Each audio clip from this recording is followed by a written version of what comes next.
Hi guys, I wanted to spend the next 5 minutes talking about calendars. I wanted to talk about Protonmail and my local server that I have hosting the calendars and why I'm now moving away from that for business.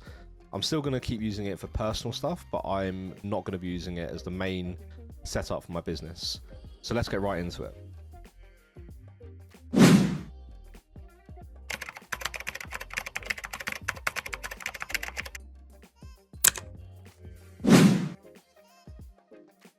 Protonmail is a great product for privacy-focused individuals.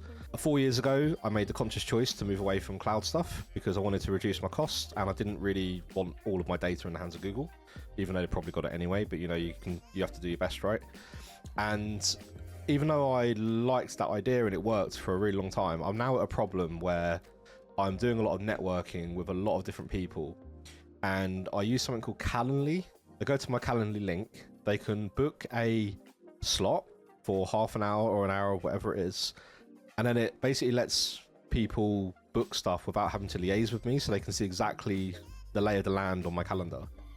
The only problem is this doesn't work with my setup because Protonmail don't allow cross access to third parties because they're privacy focused, and my local server doesn't allow that out of the box. So how do I solve this? Well, the only way I can really solve it, really, I've thought about this a lot, is just to go back to Google. So Google this year brought out a new feature where you can basically do exactly the same thing as Calendly.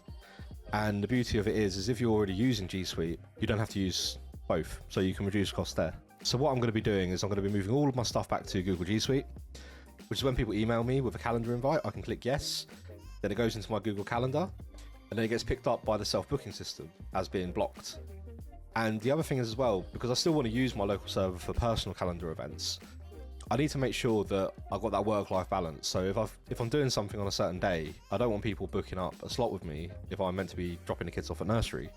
So you can actually import your local server, which uses something called CalDAV, into Google G Suite, and then it picks that up as being blocked, so that you can't double book with people who want to use a self-booking system.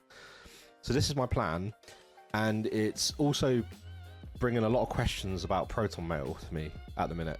So I love Protonmail because it is, like I said, very privacy focused. They've got lots of other cool products. They've got VPN. They have their own calendar event system. They've also got a drive, like a Proton Drive thing, like Google Drive or Dropbox, which is really cool.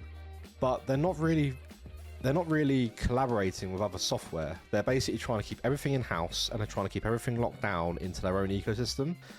And I think with business, that's really bad, because you need to be able to share documents with people. You need to be able to share calendars with people.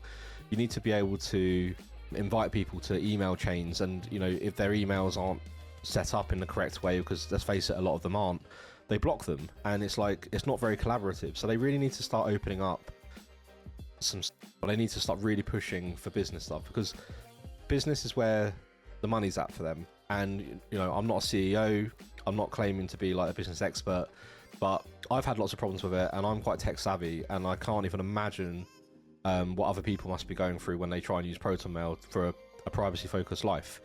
So that's why I'm moving away from Protonmail. It's been a good ride. I'm still going to use it for personal stuff, but for business, I'm moving away from it, and hopefully this works out. So thanks for watching. You can like, comment and subscribe my video. That would be really awesome, and I'll catch you in the next video. Thank you.